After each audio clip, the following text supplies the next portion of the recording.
On the 11th hour of the 11th day of the 11th month, the guns lining the bloody trenches that scarred Europe ceased. It was a war to end all wars, if only that turned out to be true. Sergeant John R. Macy, Sergeant Alan A. Greco. From 5 a.m. this morning until 11 a.m. Corporal Tanner J. O'Leary. They were reading the names of those who had been killed in action from Operation Enduring Freedom and Iraqi Freedom. No sores, nothing draining though? Nothing draining, no. You never really think about losing body parts and stuff when you're about to go off the war. You think about either dying, you get your will in place and all that stuff, but you don't really think about coming back with a lifelong injury.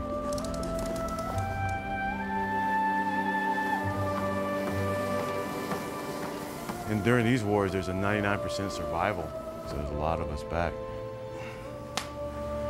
And you be eating okay?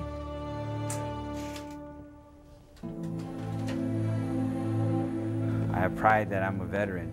It made me a better person, and I'm not afraid to show my pride for the country that I love and the country that raised me to be who I am. It's 11/11/11. Happy Veterans Day! It used to be Armistice Day, but then Emporia, Kansas, they decided to rename it Veterans Day, and now that's how Veterans Day got founded. For nearly 90 years, we have tended to the memory of men and women who put on the uniform of this great country, served, were wounded, or died in the service of everybody who sits here today. Somebody has to raise their hand. Somebody has to say, yes, I'll go do it. I'll put the uniform on, and I'll protect our way of life.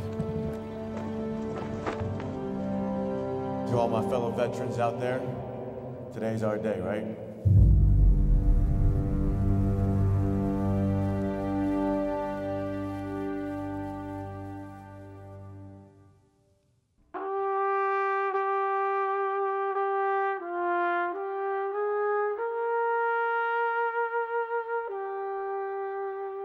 We're standing on the field of Shiloh, the battlefield of Shiloh in southwestern Tennessee. A landscape in which two-day struggle in the Civil War occurred in April of 1862. It's a national military park managed by the National Park Service and National Park System, set aside in 1894 by the generation that fought the battle, that fought the Civil War. If you were to drop that generation on this landscape, they would know exactly where they were and be able to tell you the experiences that they had here on April 6th, 7th of 1862. Fire!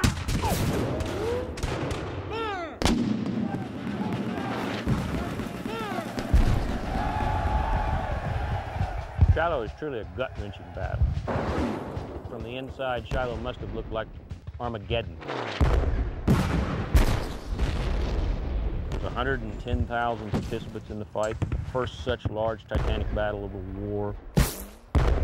It will be a bloodbath, a carnage on both sides. Fire! Casualties will be immense. Entire organizations will disappear in the 2 days of fighting. Fire! Even officers who might have had previous combat experience were not prepared for what they saw at Shiloh.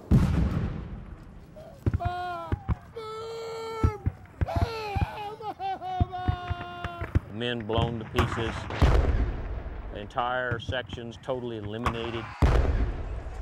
These were casualties this nation had never seen, experienced, or even anticipated would unfold in the war that was now waging throughout the country. In 2 days of fighting here on Shiloh Hill, the total Union and Confederate casualties, 23,746. And it sent shockwaves into every community, every home, north and south.